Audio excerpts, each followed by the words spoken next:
Assalamualaikum warahmatullahi wabarakatuh. Waalaikumsalam warahmatullahi wabarakatuh. Perkenalkan, nama saya Khairaulia dari kelas 12 MIPA 4. Di sini saya akan menjelaskan resensi novel yang telah saya baca beberapa bulan yang lalu. Pertama-tama ada bisikan identitas penulis, identitas buku Hektik. Isi buku, kelebihan, kekurangan, motivasi favorit, rekomendasi untuk membaca, juga dokumentasi. Sashi Kirana merupakan penulis berjudul Hektik. Ia merupakan warga asal Jakarta, lahir pada tanggal 23 November tahun 2000. Dia memiliki hobi penulis, sehingga tidak hanya buku novel, dia juga menulis di blog pribadinya. Kita bisa lihat di sini ada blog pribadinya bernama Sashi Kirana, beberapa tulisannya di blognya juga. Buku Hektik ini adalah ciptaannya yang keempat. Dia menulis sejak kelas 1 SMP dan sekarang sudah menerbitkan 6 buku. Lalu ada identitas penulis. Identitas buku, maksud saya. Buku berjudul Hektik. Berjumlahkan halaman 210 halaman, diterbitkan pada tahun 2019 dan buku yang saya pegang adalah terbitan pertamanya. Ditulis oleh Lutfia Sashi Kirana, diterbitkan oleh PT LS Komput Media Komputido dengan editor Anil Anindya Larasati. Di ranking usia di belakangnya itu tertuliskan 17 tahun ke atas dengan nomor ISBN 978 623 00 10934 dan ISBN digital 978 623 00 10941. Dicetak oleh PT Gramedia di Jakarta.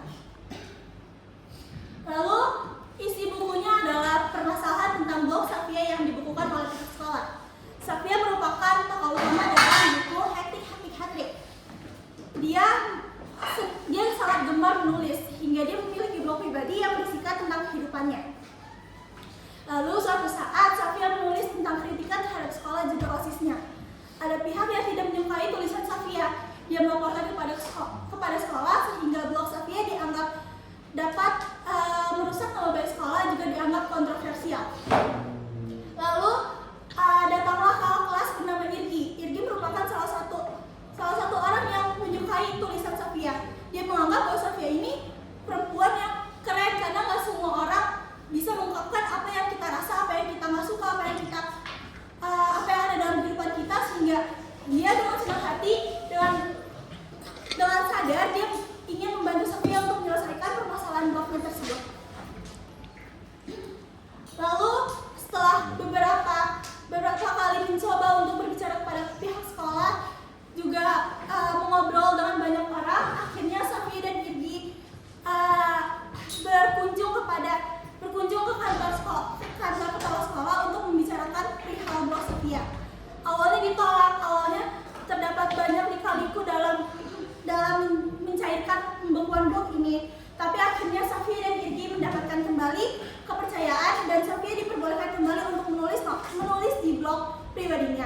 Tapi dengan syarat jika dia melanggar perjanjian yang diberikan oleh pihak sekolah, maka Safia dan Irgi akan dikenakan sanksi, juga dikeluarkan dari sekolah. Lalu di dalam buku Hektik memiliki kelebihan juga kekurangan. Yang pertama, ada kekurangan. Menurut saya, klimaks pada novel ini kurang maksimal karena mungkin pembaca akan merasa bingung saat setelah selesai konflik tiba-tiba cerita ini selesai. Jadi menurut saya sedikit menggantung. Lalu alur cerita yang digunakan tidak terlalu relevan dengan sinopsis juga judul. Dimana di sini tulisannya emang Hektik. Tapi ternyata dalam ceritanya ini nggak terlalu yang kayak kita dibuat pusing dengan segala kehektikan pembukuan blog Safia, tapi di sini juga menjelaskan tentang persahabatan juga kehidupan Safia. Jadi menurut saya kurang mengena gitu. Lalu ada kelebihannya di sini penulis menuliskan banyak sekali pesan moral dalam satu buku kecil ini.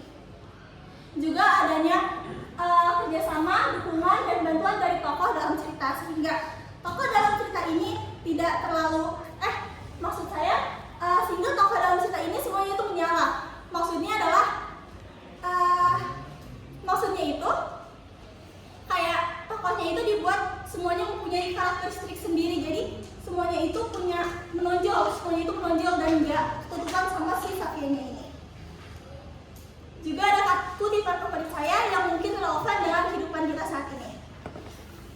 Ya, kita emang udah kenal dari lama. Ya, lo emang tahu banyak hal tentang gue. Dan begitu pula sebaliknya. Tapi gue merasa lebih banyak hal yang lo sembunyikan dan dari gue dibandingkan apa yang lo bagikan. Relevan juga, berkaitan juga dong. Tapi kadang lo harus memperjuangkan apa yang lo mau. Jadi menurut saya, kita ini remaja kan? Kita ini pasti mempunyai apa yang kita mau. Dan menurut saya ini relevan untuk Eca dan juga Tio. Karena mereka ini terlalu banyak mengalah menurut saya. Guys, kita itu emang harus memperjuangkan apa yang kita mau. Kita itu boleh kok egois, tapi jangan terlalu egois. Kita boleh kok memperjuangkan apa yang kita mau. Kita boleh untuk nggak nurut sama teman. Itu aja sih. Jadi kayak kalian harus pede, kalian harus lebih pede, jangan ikut-ikutan teman terus. Lalu rekomendasi umur di sini bertuliskan 17 tahun ke atas, tapi menurut saya ini untuk 13 tahun ke atas juga bisa karena ceritanya ini menjelaskan banyak sekali tentang persahabatan, tentang kekompakan antar tokoh, juga kekeluargaan. Tetapi memang ada sedikit sekali kisah percintaan tapi yang nggak cinta banget.